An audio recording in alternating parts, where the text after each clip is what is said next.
नमस्कार।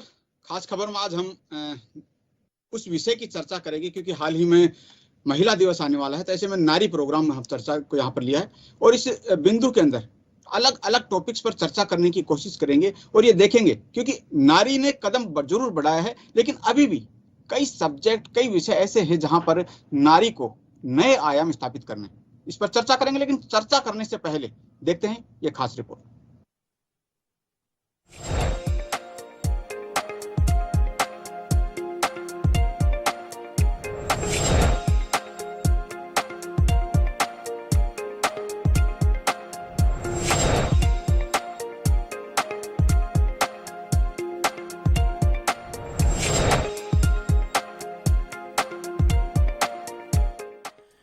देश और दुनिया की आधी आबादी के लिए 8 मार्च का दिन काफी मायने रखता है।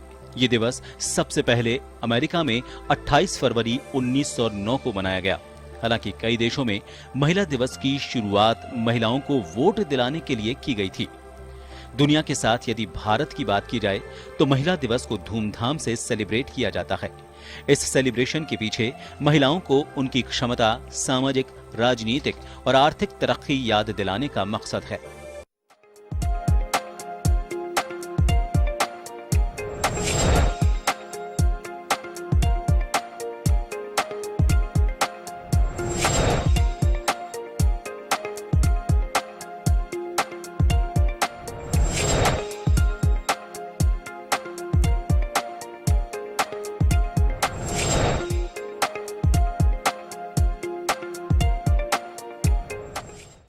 यूं तो महिलाओं को हर मौलिक अधिकार मिला है। एक महिला को शिक्षा का, वोट देने का अधिकार मिला, उसके साथ ही राजनीतिक अधिकार भी मिले। यही वजह है कि पिछले कुछ समय से महिलाओं की स्थिति में सुधार आया है। लेकिन महिलाओं के एक वर्ग की बात करें तो वो अभी भी अपनी इस उपलब्धि से पूरी तरह संतुष्ट नहीं है और उसकी वजह है महिलाओं को दोयम दर्जे में रखा जाना। विधानसभा से लेकर संसद तक महिलाओं को 50% का अधिकार नहीं देना। साथ ही ग्रामीण इलाकों में आज भी महिलाओं का एक बड़ा तबका शिक्षा से वंचित है, जो समाज की मानसिकता पर सवाल खड़ा करता है। बढ़ते अपराधों की संख्या में महिला अपराध का ग्राफ और महिलाओं के प्रति समाज और पुरुष की सोच भी 21वीं सदी के साथ नहीं बदली। हालांकि समय बदलने के साथ महिलाओं ने काफी तरक्की की है, लेकिन उतनी नहीं जितनी कि 21वीं सदी तक होनी चाहिए थी। और ऐसे में हर साल मनाए जा रहे महिला दिवस पर यह एक बड़ा सवाल आज भी समाज के सामने चुनौती बनकर खड़ा है कि हर साल अलग अलग थीम के साथ मनाए जाने वाला ये दिन आधी आबादी के लिए आधे अधिकारों के साथ कब मनाया जाएगा। ब्यूरो रिपोर्ट, जन टीवी।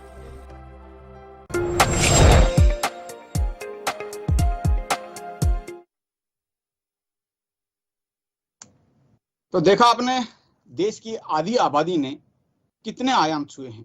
धरती हो, आसमान हो, हर क्षेत्र के अंदर कहीं ना कहीं कदम यहाँ पर बढ़ाए हैं। और इसी खास विषय पर चर्चा के लिए मैं अनिल सैन और मेरे साथ में खास पैनल यहाँ पर जुड़ा हुआ है, उसके साथ हम चर्चा यहाँ पर करेंगे। खास पैनल में हमारे साथ में तमाम जो मेहमान हैं, दीप्ति सिंह है, सुप्रीम कोर्ट की लॉयर हैं, वो हमारे साथ में यहाँ पर जुड़ी हुई हैं। सीमा रावत जी एंटरप्रेन्योर हैं और डॉक्टर सारिका वर्मा जी हैं। तीनों खास मेहमान हैं। खास विषय पर हम चर्चा करेंगे। सबसे पहले दीप्ति सिंह जी के पास जाना चाहूंगा क्योंकि संविधान ने कई अधिकार महिलाओं को दिए हैं, कई बदलाव भी हुए दीप्ति जी, लेकिन आज के इस दौर में देखें कि महिलाएं, हालांकि कदम जरूर बढ़े हैं, हम आज भी देख रहे हैं कि कई आयाम छुए हैं, कई चुनौतियां महिलाओं के सामने थी, लेकिन उन तमाम जो चुनौतियां थी, चुनौतियों की इस भंवर को पार भी पाया है और अलग अलग शिखर के आयाम जो हैं वो वहां पर स्थापित किए। दीप्ति जी, क्या लगता है आपको, संविधान ने अधिकार दिए लेकिन अभी भी कहाँ कमी रह गई जिसकी बदौलत हम आज भी बात करते हैं कि विमेन एम्पावरमेंट की, वो पूरी नहीं हो पाई है, या फिर पुरुषों के मुकाबले जो कंधे से कंधा मिलाकर चलने की बात आती है वहां पर कहीं ना कहीं अभी भी लगता है कि कुछ गैप रह गया। जी, बिल्कुल सही कह रहे हैं आप। संविधान के समय जब भारत को आजादी मिली थी तो कहते हैं कि पूरे देश को आजादी मिली थी, लेकिन मुझे लगता है सिर्फ 50% को ही आजादी मिली थी। उसके बाद आज भी जो महिलाओं का बागडोर है, इनके स्वतंत्रता या इनको कितनी छूट देनी है, ये सब एक उनके घर वाले तय करते हैं। तो मेरा ये मानना है कि 70 साल की आजादी के बावजूद भी 50% की जो आबादी है, आज भी उनको स्वतंत्र होना पूरी तरह से बाकी है।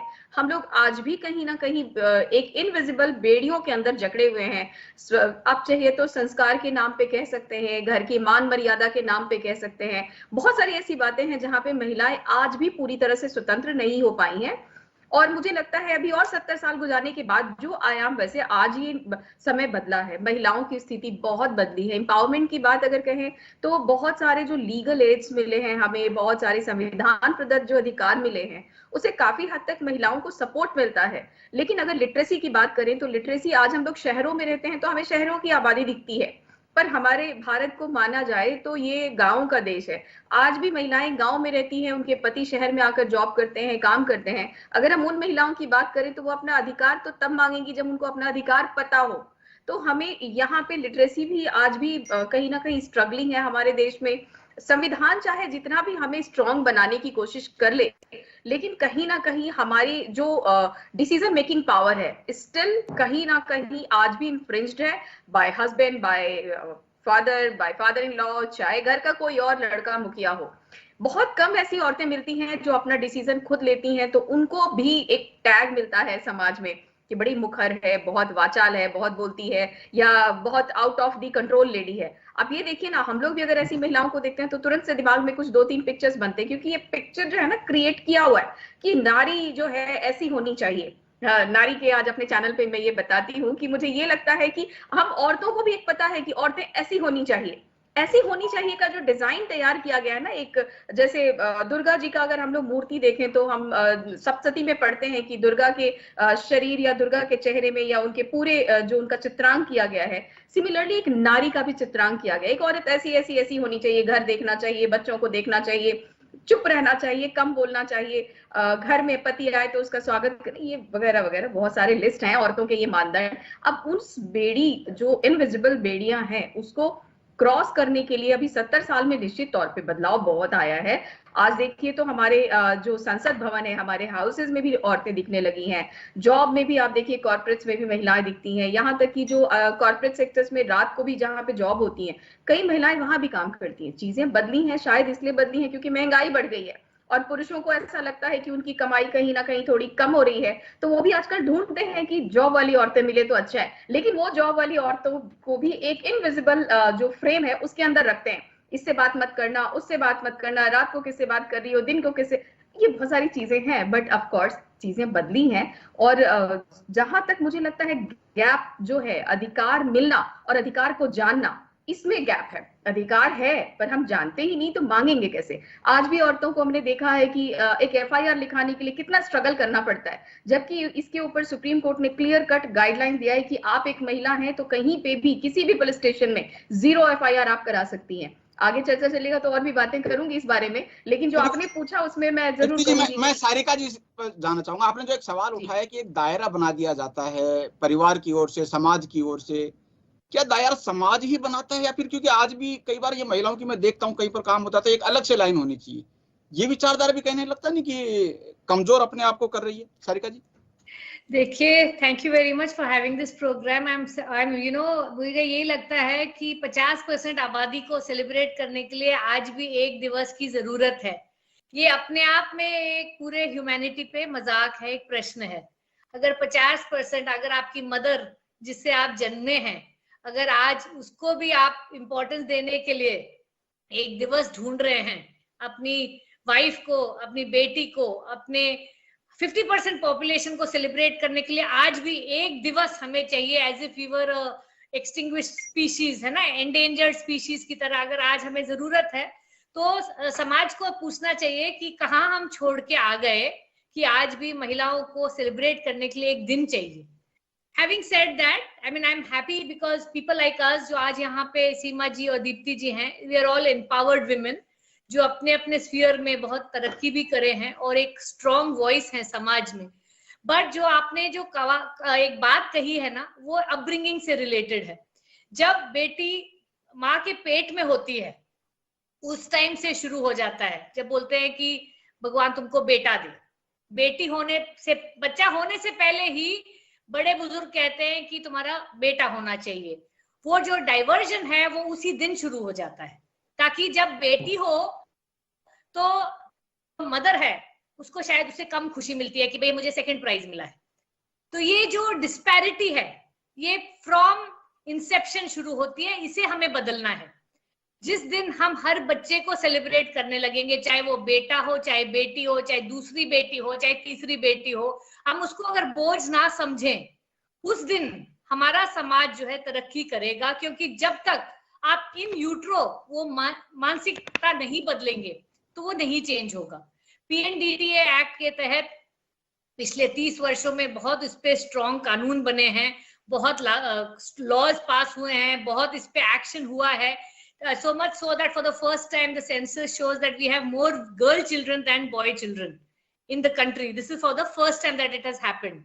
But ये अभी भी हमें बहुत ज्यादा काम करने की जरूरत है। जब आप बच्चों को सवाल ये है, आप समाज पे सवाल जरूर उठते हैं, लेकिन क्या महिलाओं को भी आगे एक कदम और नहीं बढ़ाना चाहिए? उनको ये नहीं देखना चाहिए कि हम ये कर सकती हैं? अलग से लाइन क्यों? एक ही लाइन लगी है, उसी में हम शामिल होके आगे बढ़े। एक लाइन है नहीं, क्योंकि जब हम जैसे मेडिकल कॉलेज में आज देखें तो there are more girls who clear the exam than boys.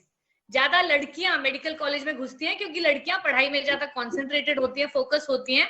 लेकिन जब महिला और पुरुष एक जॉब शुरू करते हैं वो सेम स्पीड से चलते हैं, लड़की शायद थोड़ी तेज भी जाए, लेकिन शादी होती है, फिर बच्चे होते हैं, फिर घर होता है, फिर इन लॉज होते हैं, फिर कोई ना कोई बीमार होता है, घर में मेड नहीं आए, कुक नहीं आए, ये सारी जिम्मेदारियां महिला के ऊपर आती हैं। इसकी वजह से more than 30 to 40% women get out of the rat race. By the time their children are 3 or 4, वो छोड़ देती हैं जॉब्स। और हाई पावर्ड आज भी देखिए तो जो टॉप रंग है उसमें hardly less than 5% women reach the CEO status. That is because हमारी सोसाइटी में, इवन वर्ल्ड ओवर, जो डोमेस्टिक बर्डन है वो सारा महिला पे होता है। अगर आदमी काम करता है तो बोलता है अरे आदमी ना घर में हेल्प कर रहा है, हेल्प नहीं कर रहा है, वो उसकी ड्यूटी है। ये बदलाव जब हम अपने बच्चों में लाएंगे, जब अपने बेटे और बेटी, मैं पिछली जनरेशन की बात ही नहीं कर रही हूँ, पर इस जनरेशन से मेरी हाथ जोड़ के विनती है कि जब आप अपने बेटे और बेटी को रेज करें तो ये कभी ना कहें कि ये बेटी करेगी, ये बेटा करेगा। मेरी माँ ने कभी चेंज नहीं किया। हम दो बेटियां एक बेटा थे, उन्होंने कभी नहीं कहा कि बेटा ये नहीं करेगा, बेटी नहीं। सब लोग मिलके घर का काम करते थे। मेरे को रात को 11 बजे भी भेजती थी कि जाओ ब्रेड लेके आओ, कुछ करके आओ। मेरे फादर मेरे को एयरपोर्ट भेजते थे कि पिकअप करके आओ। तो उन्होंने बोल्ड बनाया, और ये बोल्डनेस अगर हम अपनी बेटियों में दें, ये लड़कों को एम्पावर करें कि भाई तुमको खाना बनाना भी आना चाहिए, तुमको सफाई भी करने आने चाहिए, ताकि वो आगे जाके आपकी बहुओं को एक ओवरग्रोन मेल चाइल्ड ना हैंडल करना पड़े, एक इक्वल पार्टनर मिले, ताकि ये बदलाव जो है हमारी लाइफ में बदल जाए। देखिए, बिल्कुल मतलब यही रहा कि आधुनिकता सिर्फ पहनावे में नहीं, विचारों में होनी चाहिए। समाज की हो या महिलाओं की हो, तमाम जो नागरिक हो, उनकी विचारों में अगर आधुनिकता आएगी, ये कहीं ना कहीं इसमें सुधार देखने को मिलेगा। चलिए सीमा जी के पास जाना चाहेंगे, क्योंकि यहाँ पर जॉब की बात आई है। हमने पिछले आंकड़े भी देखे, श्रम शक्ति विभाग के अगर आंकड़े देखे जाएं तो महिलाओं ने 10% से ज्यादा जॉब लगने के बाद में जॉब छोड़े भी हैं। तो ऐसे में एंटरप्रेन्योर हैं। सीमा जी, आपने काफी संघर्ष भी किया होगा। तमाम उन देश की महिलाओं को एक मैसेज भी आप यहाँ से दे पाएंगी कि आखिरकार जो महिलाएं जॉब में लगती हैं और जॉब लगने के बाद में काफी कुछ ऑफिसेज में, क्योंकि कल्चर अगर वहां का देखा जाए तो शायद उनके लिए सुटेबल नहीं होगा, कई बार तो घरों में भी इस तरह का माहौल नहीं हो पाता है। तो ऐसे में क्या कहेंगे सीमा जी आप, क्योंकि आप एक एंटरप्रेन्योर हैं, एक कदम आपने बढ़ाया है और तमाम उन देशवासियों की आधी आबादी के लिए? मैं हर महिला को ये कहना चाहूंगी, जो भी मतलब अपने अंदर की अंदरूनी शक्ति को जगाए, और वो जब कहीं नौकरी करने जाती है, जो भी उसके सामने प्रॉब्लम्स आती है, उनको अपने आत्मविश्वास से उसको फेस करे। मैं खुद एक फाइनेंस कंपनी की एमडी हूँ। मैं कोशिश यही करती हूँ कि मेरे पास जो भी एम्प्लॉयमेंट के नाम पे आती है, मैं महिला को रखूँ, ताकि मैं एक महिला हूँ, महिला को आगे बढ़ाऊँ। और जो आप बोले कि प्रॉब्लम्स आती है, तो मैं यही कहूँगी कि हर महिला अपने घर की, परिवार की, सास ससुर, बच्चों की जिम्मेदारी को निर्वाह करते हुए अपने व्यापार को आगे बढ़ाए, साथ में महिलाओं को अपने साथ लेकर चले। और मतलब जो भी प्रॉब्लम्स है कि जैसे आप कहते हैं ना कि एक औरत अकेली जा रही है या जो भी है वॉट एवर, जो भी, कि अपनी अंदरूनी शक्ति उसकी इतनी स्ट्रांग होनी चाहिए कि वो हर चीज को फेस कर सके और अपने आत्मविश्वास, अपने हक के लिए लड़े, काम करे। बिल्कुल, लेकिन आधी आबादी ने काफी सक्सेस भी हासिल की है कुछ हद तक। अगर शहरी इलाकों की तरफ देखा जाए, अच्छा कदम आगे बढ़ाया है, लेकिन ग्रामीण एरिया में देखा जाए समाज का विचार भी अभी तक कुछ बदला नहीं है। कुछ बेड़ियां अभी भी लगता है कि जकड़े हुई हैं। उन बेड़ियों को ना तो संविधान तोड़ पाया, ना कानून तोड़ पाया, और समाज भी कहता तो जरूर है कि अब आगे बढ़िए, आप पढ़िए, पढ़ने के बाद में जॉब लगी है, लेकिन एक जो दायरा है, जो अभी दीप्ति जी बता रही थी, वो दायरा नहीं टूट पाया है। तो उस दायरे को संविधान तोड़ेगा या ये देश की आधी आबादी की जो ताकत है? संविधान नहीं तोड़ेगा, हर दायरे को महिला को खुद को अपने आत्मविश्वास से ही तोड़ना पड़ेगा। अपने हक की लड़ाई महिला को खुद लड़नी पड़ेगी। एक वक्त ऐसा था कि महिला घूंघट में रहती थी, और आज एक वक्त ऐसा है कि महिला पुरुष के कंधे से कंधे मिला के काम करती है। तो अपने अधिकारों के लिए स्वयं को लड़ना पड़ता है। तो इसलिए हर महिला को यही सोचना चाहिए कि मुझे मेरे राइट का यूज करना चाहिए। ऐसी प्रॉब्लम मेरे साथ भी आई कि घर में भी काम है और ऑफिस में भी है, तो मैंने हर चीज को मैनेज करते हुए काम किया, समाज को भी पूरा, अपने रिश्ते को, हर चीज को बेखूबी से निभाया और काम किया। तो हर परिवार तो ऐसा नहीं होता ना, बिल्कुल सपोर्ट बेटियों को करे। कई जगह ऐसी दिक्कतें भी आती हैं। हम आजकल देख रहे हैं स्कूल में एडमिशन जरूर हो रहे हैं, 10th तक पढ़वाते हैं, तो 12th तक जाती हैं, हायर एजुकेशन कर लेते हैं, लेकिन उसके बाद में जब जॉब की बात आती है तो सिलेक्ट कौन करेगा? फादर या मदर। उसके बाद में अगर जॉब आसपास है तो सिलेक्ट कौन करेगा? बाहर जाना है या नहीं जाना है? आर्थिक आजादी तो आज तक लगता भी नहीं है कि कहीं महिलाओं को मिल पाई है।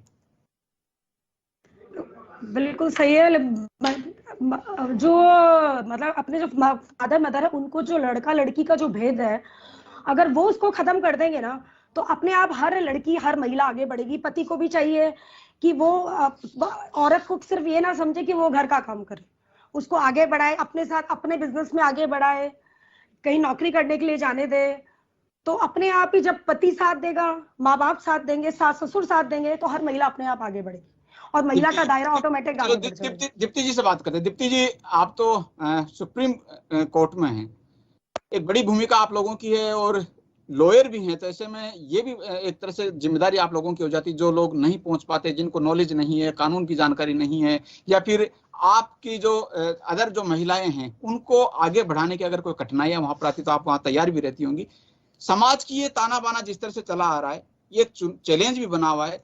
जागरूक नहीं है महिलाओं को जागरूक पहले करना होगा। अब जागरूक के लिए सरकारें की कई योजनाएं भी हैं, लेकिन लगता नहीं कि आज भी शायद खुद से महिलाएं आगे चल गए। क्योंकि हमने देखा था कि अगर राजनीति की कई बार बात आती है, संसद के अंदर बोला पूरा 33% का जो बिल चल रहा है वो पास नहीं हुआ, 33% नहीं मिल पा रहा है। लेकिन जहां मिला है, पंचायत में देख लीजिए, आज महिलाओं को सरपंच बनाते हैं, लेकिन काम कौन करता है? सरपंच पति वहां पर काम करता है। तो ये जो चीजें हैं, अगर ये सर्कल आप खुद आगे चलकर नहीं तोड़ पाएंगी तो लगता नहीं कि जो पुरुष प्रधान देश जो बताया जा रहा है, हालांकि फिलहाल कुछ बैलेंस जरूर हुआ है, लेकिन फिर भी आज महिलाएं खुद आगे चलकर पुरुषों को ही कह रही हैं जब सरपंच बनने के बाद में कि आप काम कीजिए। तो ये दायरा शायद लगता नहीं कैसे सिमट पाएगा। महिलाएं नहीं कहती आप काम कीजिए, पति करने ही नहीं देते काम। वो खुद चाहते हैं कि हम काम करें, महिला को पीछे रखें। मेयर कौन बनता है, काम कौन करता है? ऐसा नहीं है। कोई, हर महिला आगे बढ़ना चाहती है, लेकिन पति, समाज, सास ससुर आगे बढ़ने ही नहीं देना चाहते। वो चाहते हैं कि मेरा वर्चस्व कहीं कम ना हो जाए। आज एक राजस्थान सरकार ने भामाशाह योजना, ये जो योजना चलाई है, जनाधार, उसमें एक महिला को घर का मुखिया बना दिया। इसका मतलब क्या होता है? घर का मुखिया इसीलिए तो बनाया है कि भाई ताकि घर का मुखिया बनके वो उसी तरीके से काम करे जिस तरीके से एक पुरुष काम करता है। दीप्ति जी से इस पर जवाब चाहूंगा। दीप्ति जी बताइए। देखिए, आपके सवालों में ही खूब सारे आपने पॉइंट्स इतने दिए कि जवाब भी वही था, तो अलग से ज्यादा कुछ कहने के लिए मेरे पास नहीं है। ये जो दायरे हैं या ये जो महिलाओं का खुद के ऊपर विश्वास का कम होना, ये जैसे हमारे साथ जो हमारी डॉक्टर बहन बैठी हैं, उन्होंने बहुत अच्छा कहा कि देखिए, परिवार के परिवेश में बहुत सारी बातें छिपी हुई होती हैं। एजुकेशन आप स्कूल कॉलेजेस में ले सकते हैं, लिटरेसी वहां हो सकती सकती है, लेकिन एक परिवार के अंदर का जो परिवेश होता है, एक परिवार से एक मोहल्ला, एक समाज, एक पूरा का पूरा महकमा बनता है। लेकिन आपने कहा नेशनल इंटरनेशनल, अगर आज ये 8 मार्च इंटरनेशनल वुमेन्स डे है, मतलब कहीं ना कहीं पूरे विश्व में औरतों की एक स्थिति ऐसी जरूर है कि वो दिन उनको याद कराने के लिए होता है कि आप महिला हैं और आपको हम लोग एक स्पेशल डे देते हैं जिसपे आप इसको सेलिब्रेट करिए। मेरा ये मानना है कि साल के 365 दिन में 365 दिन महिलाओं का दिवस है। सुबह से उठकर रात तक, अगर आप खुद भी एक पुरुष हैं, आज एंकर हैं आप अकेले हमारे बीच में, कितना आपको पकड़ूं मैं, लेकिन आप देखिए घर से आपके सुबह की शुरुआत और रात को सोने के समय तक आपको कितनी बार एक महिला के सपोर्ट की जरूरत पड़ती होगी। तो आप ये सोचिए कि क्या हमें एक इंटरनेशनल डे मनाने की जरूरत है या पुरुषों को हमें हर दिन ये याद दिलाने की जरूरत है कि तुम हो तो समाज है, ये दुनिया है, ये जहान है। लिटरेसी वाली बात, वो जो गांव में सरपंच साहब पति जी बन जाते हैं, क्योंकि महिलाओं की टिकटें होती है तो वो आराम से बना दी जाती हैं, क्योंकि उनके पास ये आजकल एक प्रोविजन हो गया है कि महिला सरपंच अगर होती है तो वो जल्दी उसको वो पोजीशन मिलता है। लेकिन महिला के हस्बैंड मेयर साहब बन जाते हैं, ये होता है, ये हायर जो पोजीशन है गांव वगैरह में, क्योंकि ऑफ कोर्स गांव है और महिला बहुत ज्यादा आगे बढ़ चढ़कर आती है तो भी बेचारी को बहुत कुछ सुनना पड़ जाता है कि ऐसी वैसी औरत है, पता नहीं कैसी है, डाउटफुल है। आज भी हर एक स्टेज पे महिला को घर से निकलने से लेकर बाहर ऑफिस तक या जिस भी जगह पे वो, हमें अपने आप को साबित करना पड़ता है। आपका टेस्ट एक दिन होता होगा जिस दिन आपको जॉब मिलती है, हमें तो जॉब मिलने के बाद भी अपने आप को हर दिन एक टेस्ट से गुजारना पड़ता है कि मैं बेटर हूं। डोंट वरी, आप अगर एक महिला वकील के पास आ रहे हैं या एक महिला डॉक्टर के पास जा रही हैं या एक महिला अपने किसी सहकर्मी के पास या कोई एम्प्लॉयर के पास जा रहे हैं तो आप सेफ हैंड में है। डोंट वरी, हमारी कॉम्पिटेंसीज कहीं कम नहीं है। ये स्टेजेस जो है ना, आज भी हम लोग बीइंग एम्पावर्ड वुमेन, हम अपने ऊपर, हम फाइनेंशियली भी हम लोग अपने आप को मान सकते हैं कि we are empowered, we are, हम लोगों को स्वतंत्रता है कि हम अपने डिसीजंस ले सके। लेकिन जो बाहर हमें झेलना पड़ता है, आप भी इस बात से इनकार नहीं करेंगे कि सही बात है, आपके टेस्ट हर दिन होते हैं, सुबह शाम हमें एक टेस्ट से गुजर के जाना ही पड़ता है और तब जाकर आप अपने कंपनी में, अपने ऑफिसेज में, या जैसे मैं लॉयर हूं तो मुझे एक लेवल मिला है कि हाँ आप एक लेवल की लॉयर हैं और आपके पास इस स्टेज के इस तरीके के क्लाइंट आएंगे। आप महिला डॉक्टर हैं तो आपके पास इस तरीके के लोग आएंगे। इस जगह तक पहुंचने के लिए हमने ना जाने कितने टेस्ट दिए हैं और कितने टेस्ट से हम रोज गुजरते हैं। तो ये महिलाओं का है, पर मैं इसको रोने पिटने के लिए नहीं कह रही, हमें किसी से सहानुभूति नहीं चाहिए, लेकिन एक महिला दिवस नहीं, हमें 365 दिन अपने इज्जत के लिए चाहिए, जो हर कोई हमें कहे कि हाँ आप महिला हैं तो आप में क्या बात है। देखिए बिल्कुल दीप्ति जी सही कहा आपने, हर दिन एक टेस्ट नहीं कई टेस्ट होते हैं और उसमें सफल भी होते हैं आप लोग। यही वजह कि देश के अंदर नारी को देवी का रूप दिया गया है, पूजा होती है देवी की, क्योंकि पुरुष मानता है कि अगर महिलाओं को एक टास्क दिया जाएगा, किसी भी तरह का टास्क हो, उसमें सफल भी वो लोग निकलेंगे। लेकिन हाल फिलहाल मौजूदा जो स्थितियां हैं, सबसे बड़ा जो चैलेंज आ रहा है बेसिक सेफ्टी वाला। आज घर में भी अगर देखा जाए, बेटी को कहते हैं 8 बजे पहले या 6 बजे पहले घर में एंट्री होनी चाहिए। जॉब में तो अलग ही बात है, जॉब तक जाने तक का तो जो क्राइटेरिया उसका अलग तय होता है। लेकिन सड़क पर जाने तक का माहौल देखा जाए, पढ़ाई करने के लिए अगर बच्ची जा रही है वहां देखा जाए, बच्ची ही नहीं महिलाओं को भी अगर देखा जाए, तो ये कहीं ना कहीं एक चैलेंज यहाँ पर आ रहा है। सारिका जी के पास में जाना चाहूंगा। सारिका जी, बेसिक सेफ्टी वाला सरकारों ने कानून भी बदले, अलग अलग सख्त कानून भी बनाए, लेकिन आज भी ये चैलेंज जो है ये मुंह बाए खड़ा हुआ है। आपने बहुत अच्छा इंपॉर्टेंट सवाल उठाया है विमेन सेफ्टी का। विमेन जो है घर में भी सुरक्षित नहीं है, डोमेस्टिक वायलेंस और रेप सबसे ज्यादा विद इन द फैमिली भी होते हैं। उसके अलावा बाहर भी हमारी पुलिसिंग जो है कहीं ना कहीं, और जो सीसीटीवी कैमरास हैं, ये दोनों चीजें, और स्ट्रीट लाइट्स, ये 3 चीजें बहुत ज्यादा जरूरी हैं। और दीप्ति जी मेरे से एग्री करेंगी, जैसे अब हमने जब वो इतना बड़ा कांड हुआ था, जब पूरा देश इकट्ठा हो गया था निर्भया का, 2012 से लेके सारी सरकारों ने मिलके 2022 हो गया है, क्या हमारे रेप्स कम हुए हैं? नहीं। क्या हमारी जजमेंट जल्दी हो रही है? नहीं। क्या हमारे स्पीडी ट्रायल्स हो रहे हैं? नहीं। आज भी 90% से ज्यादा लोग रेप केसेस में छूट जाते हैं। इसीलिए लोगों को लगता है कि वो कुछ गलत करेंगे तो भी वो बच जाएंगे। मुझे लगता है एक स्ट्रिक्ट लॉ के साथ साथ उसका स्ट्रिक्ट इम्प्लीमेंटेशन भी बहुत ज्यादा जरूरी है, because that acts like a deterrent. Sarika ji एक मिनट मैं बीच में रोकना चाहूंगा। क्या कानून पर पूरी तरह से निर्भर रहना चाहिए? पुलिस पर पूरी तरह से निर्भर रहें, सीसीटीवी पर भी निर्भर रहें, क्योंकि घटना हो जाती है उसके बाद में तो पुलिस तंत्र का काम शुरू होता है, लेकिन वो घटना हो ही नहीं, ऐसा भी कुछ कदम हो? ऐसा है, ये सोचना कि सेल्फ डिफेंस सिखा के आप महिला को स्ट्रांग बना देंगे, वो पॉसिबल नहीं है। फॉर एग्जाम्पल, जब गैंग रेप्स होते हैं या इंसेस्ट होता है या घर के अंदर जो होता है, चार दीवारी के अंदर जो डोमेस्टिक वायलेंस होता है, उसमें महिला अकेले पड़ जाती है और बहुत कम महिलाएं हैं। देखिए, there are two kinds of women, जैसे बोलते हैं ना, टू वर्ल्ड्स टू कंट्रीज, हमारे देश के अंदर भी। एक तो है urban educated female, which is probably a very very strong species, but 90% women in the country are not like that. Not everybody is empowered, not everybody is strong, not everybody can walk out of a marriage. अगर वो इतने financially strong हो कि कहीं domestic abuse हो रहा है वो उसको छोड़ के चली जाएं, या जो बच्चों के खिलाफ हो रहा है, छोटी लड़कियों के साथ होता है, तो ये क्राइम अगेंस्ट वुमेन तो बहुत बड़ा इशू है। लेकिन मेरा ये मानना है कि अगर ज्यूरिसडिक्शन जो है बहुत स्ट्रांग हो, अगर रेपिस्ट कोई भी कम्युनिटी का हो, कोई भी पोजीशन का हो, उसके खिलाफ स्ट्रिक्ट से स्ट्रिक्ट एक्शन लिया जाए। हमारे यहाँ पे ऐसा होता है कि अगर जो अक्यूज है वो लोअर तबके का है, उस पे तो इमीडिएट कार्रवाई हो जाती है, वो अरेस्ट हो जाता है। अगर मान लीजिए कोई सेलिब्रिटी है तो फिर उसको किसी ना किसी लूप होल से बाहर निकाल दिया जाता है, जिसकी वजह से जो लोग हैं वो अपनी पावर का मिसयूज। सारिका जी, रोकना चाहूंगा, समय की पाबंदी है। काफी अच्छी चर्चा इस मुद्दे पर यहाँ पर हुई है, और ये कहना कोई बड़ी बात नहीं कि महिलाएं मैजिकल होती हैं। किसी भी तरह का टास्क अगर उनको दिया जाता है तो वो पूरा भी करती हैं, घर का काम भी करती हैं, जॉब भी करती हैं, लेकिन फिर भी इससे भी नहीं नकारा जा सकता कि आज चैलेंजेस भी हैं, और खासतौर से जो सेफ्टी वाला इश्यूज है उसके ऊपर भी काम करना होगा। सरकारों को भी करना होगा और समाज को भी देखना होगा कि मानसिकता में कहां से बदलाव हो सकता है, ताकि देश की आधी आबादी सिर खड़ी अपना ऊंचा करके ये कह सके कि मैं भी पुरुषों के साथ में कंधे से कंधा मिलाकर काम करने के लिए तैयार हूं। मुझे दीजिए इजाजत, खास खबर में इतना ही। नमस्कार।